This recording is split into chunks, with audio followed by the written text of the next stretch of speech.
मेरा सवाल बाज़ार को लेके ही है कि हिंदी के बाज़ार में कविता का प्रोडक्ट कितना बिकता है। क्योंकि मैंने खुद, हमारे कुलीग हैं जिन मुनव्वर राना की आप बात कर रहे हैं या आलोक श्रीवास्तव हैं, उसी श्रेणी में आप पंकज शर्मा को ले सकते हैं। मतलब फुटनोट्स लिखने की ज़रूरत ही नहीं है। जब वो लिखता है वो ऐसा लगता है कि हर युवा के दिल की बात लिख रहा है। लेकिन मैंने प्रभात प्रकाशन और आप तमाम बड़े लीडिंग प्रकाशन बैठे हैं, 3-4 प्रकाशनों में बात की, उन्होंने कहा अरे भाई साहब कविता बिकती कहाँ है। संजय जी हम कंफर्म कर चुके हैं पंकज जी को। बाकी और चीज आप बताइए तो हम छापेंगे। तो मेरा सिर्फ ये सवाल है, पंकज जी नहीं, पंकज जी तो चावल जो पक रहे हैं उसमें से एक चावल है, बाकी ये सारे लोग हैं, उनके तरफ से मैं पूछना चाहता हूं कि क्या कविता का प्रोडक्ट हमारे मार्केट में कितना चल रहा है।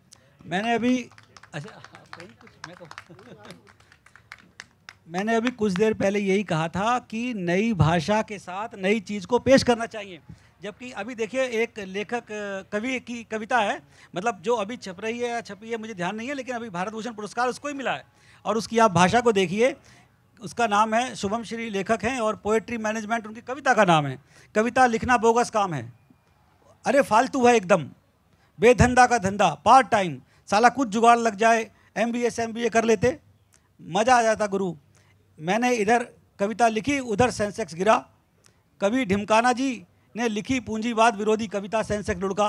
तो सर क्षमा माफी के साथ, यहाँ जितने बच्चे हैं जो नए लिखने वाले हैं, विश्वास कीजिए, हम ये नहीं कह रहे हैं कि ये बहुत अच्छा है, बहुत अच्छा लिखा है, मानते हैं आप। अगर यहाँ 4, 5, 6, 8, 10 बच्चों को अगर दे दिया जाए तो बेहतरीन, आप वाह किए बिना नहीं रहेंगे। लेकिन सवाल यहाँ पर यह है कि वो आप तक कैसे पहुंचे, कैसे अपनी चीज से आपको सीधा मसला है। एक दो सवाल और ले लेते हैं। 2 सवाल। एक वो लेखिका यहाँ बैठी हैं जिनकी बहुत सारी किताब आ गई हैं, कैसे पहुंचे सुनीना, जिनको आप बहुत अच्छी तरह से जानते हैं, वो खुलकर कुछ कहना चाह रही हैं, उनकी बात सुन लेते हैं, आपके पास आते हैं, फिर नए बच्चों से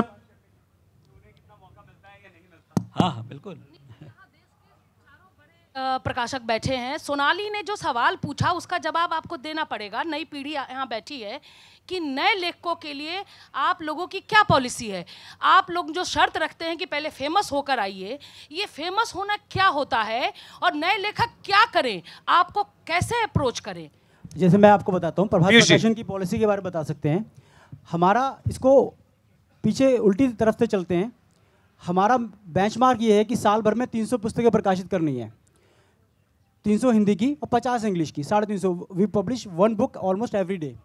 उसमें 20% फर्स्ट बार जो किताबें लिखते हैं वो उनके लिए हम बेंचमार्क अलग से रख देते हैं कि 20% यानी कि 60 किताबें ऐसी होती हैं हमारे कैटलॉग में। मैं यहाँ बैठा हूँ, आप हमारे स्टॉल पे जाके कैटलॉग ला सकते हैं, और जो 2017 की किताबें हमने अनाउंस की हैं उसको आप टिक लगा के देख सकते हैं कि 60 किताबें ऐसी होंगी जिनका आपने नाम कभी नहीं सुना होगा। अब विषय ये है कि वो विषय क्या हो सकते हैं। जरूरी नहीं है वो कविता हो, जरूरी नहीं है वो कहानी हो, जरूरी नहीं है वो उपन्यास हो, वो बायोग्राफी भी हो सकती है, वो सेल्फ हेल्प हो सकती है, वो पर्सनैलिटी डेवलपमेंट हो सकती है। विषय केवल आप कहानी, उपन्यास और कविता तक मत रोकिए, उससे आगे बढ़िए। दुनिया बहुत बड़ी है। जब अमेजन पे एक शब्द है बाइसेक कोड। एक छोटी सी बात बता के अपनी बात को पूरी करता हूं। बाइसेक कोड उसको समझना बहुत जरूरी है। बाइसेक कोड जो यूनिवर्सली बनाया गया वो इसलिए बनाया गया कि कितनी कैटेगरीज बुक्स की बनाई जा सकती हैं। हम आज तक सोचते थे 50-60 होंगी, भैया हम भी फिल कर देंगे बाइसेक कोड। जब हमारी टीम ने शुरू किया 3500 and they keep on increasing every week. 3500 categories हैं दुनिया में किताबों की। अगर एडल्ट्री के ऊपर बुक्स हैं तो उसमें भी अलग अलग बाइफर्केशंस हैं। तो मीन्स ये कि अभी हम काफ़ी पीछे हैं, काफ़ी काम करने की संभावना है। बाजार बात बढ़ रहा है, सब चीज़ें बढ़ रही हैं, सकारात्मक काफ़ी चीज़ें हैं, नेगेटिव चीज़ें भी हैं डेफिनेटली, और उसकी जिम्मेदारी भी कुछ तक हमारी है। पर हमको ये भी देखना पड़ेगा कि क्या पाठक उतना बढ़ रहा है, पाठक किताब खरीदने के लिए उतना तैयार है। हम बहुत किताबें छाप रहे हैं, हर तरह की हर लोग किताबें छाप रहे हैं, पाठक को भी थोड़ा सा, पाठक है तभी तो आप छाप रहे हैं। निश्चित नहीं होता, नहीं बिकती तो क्यों छापते हैं? पर पाठक हमको उतना नंबर नहीं दे पा रहा है जितनी पॉपुलेशन बेस के ऊपर हम लोग बैठे हैं। ठीक है, we are 550 million people.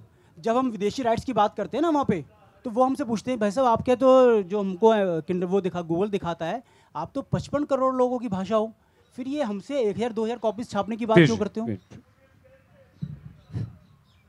Sir मैं बोलिए, आप अपनी बात कीजिए। मैं अभी लेखन स्टार्ट किया है हिंदी में ही।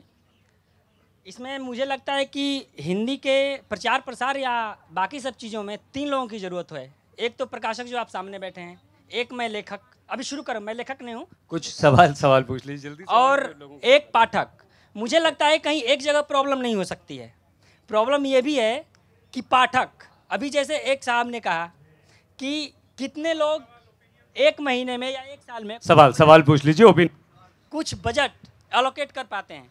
तो मेरे को लगता है कि आप लोग इन तीनों में सबसे ऊपर हैं, तो आप लोगों की वजह से एक अच्छी इनिशिएटिव होनी चाहिए ताकि पाठक और लेखक दोनों को ही सहूलियत हो। सर, आप पाठक, आप प्रकाशक की बात कर रहे हैं, लेखक को भी मजबूत होना पड़ेगा, भाषा शैली अपनी मजबूत करनी पड़ेगी, कंप्यूटर के माध्यम को अपनाना पड़ेगा। हमारे पास जब हैंड रिटन मैन्युस्क्रिप्ट आती है ना, तो कष्ट होता है उसके अंदर, उसको पढ़ने में।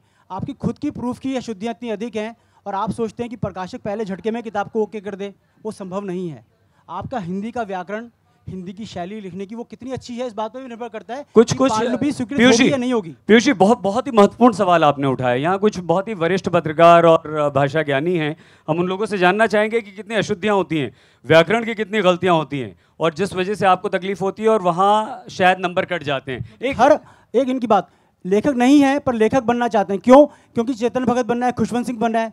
अरे भाई, बनना है तो उसकी शैली तो पैदा करो, अपनी लिखावट तो ठीक करो।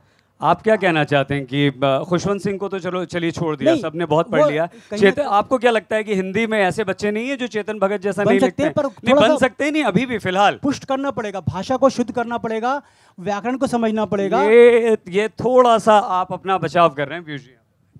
मैं ये पूछना चाहता हूँ कि 1947 में लगभग 50 लाख लोग यहाँ से पाकिस्तान गए, पाकिस्तान से इधर आई, इतनी बड़ी त्रासदी हुई, लेकिन उसके ऊपर कोई ढंग की कोई किताब आई नहीं, ना हिंदी में। सैकड़ों किताबें हैं, कोई इतनी अनेक किताबें हैं सर, सैकड़ों किताबें हैं, अनेक किताबें हैं, अनेक किताबें हैं, कुएं से बाहर निकलना पड़ेगा। नहीं, आप मेरी बात सुन लीजिए ना, पाकिस्तान में हर साल एक ना एक किताब छपती है और बहुत अच्छी किताब होती है, लेकिन हिंदी के जो लेखक हैं they are far removed from reality। बहुत सारे विषय ऐसे हैं जो छूटे हुए हैं, वो केवल अपनी घंटियां बजाने में बिजी रहते हैं बस।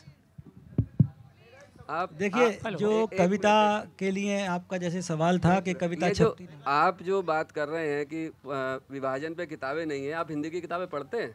मतलब मुझे बड़ा अफसोस हो रहा है कि आप सब लोग सुन रहे हैं और एक भी ये नहीं कह रहा कि झूठा सच पढ़ा है आपने, तमस पढ़ी है आपने। नहीं ठीक है, पीछे आनंद जी ने कहा किताबें हैं, पूरा मंटो को पढ़ लीजिए, बात आप क्या नहीं मिलेगा, आपको सब कुछ मिलेगा, कोई बात नहीं। आप हो सकता है शायद वो कोई बात नहीं, सवाल है, जवाब है। ये एक युवा, हाँ जी संजय भाई आ रहा हूँ। सॉरी, मैंने आपको लेट ज्वाइन किया, मैं आपकी पूरे सुन नहीं पाई, बट मेरे हिसाब से जो सॉल्यूशन है वो ये है कि आजकल हर एक बच्चा फेसबुक व्हाट्सएप पे लगा रहता है, तो आजकल कोई भी बच्चा ये हार्ड कॉपी बुक्स नहीं पढ़ता है। हम लोगों को सॉफ्ट कॉपी में बुक्स चाहिए, हमें ई बुक्स चाहिए, हम लोगों को ऑनलाइन बुक्स चाहिए ताकि हम ऑनलाइन पढ़ सके, फेसबुक पे पढ़ सके, व्हाट्सएप पे पढ़ सके। हम लोगों के पास इतना टाइम नहीं रह गया, इतना टाइम नहीं है ना। अगर इतना टाइम नहीं है तो साहित्य की दुनिया में चलना भी मत। आप अपने फेसबुक में, व्हाट्सएप में, ट्विटर में ही फंसे रहना। नहीं लेकिन पीयूष जी, लाइट जला के किताब को पढ़ना पड़ेगा। नहीं लेकिन पीयूष जी, आप ई बुक्स को नकार रहे हैं।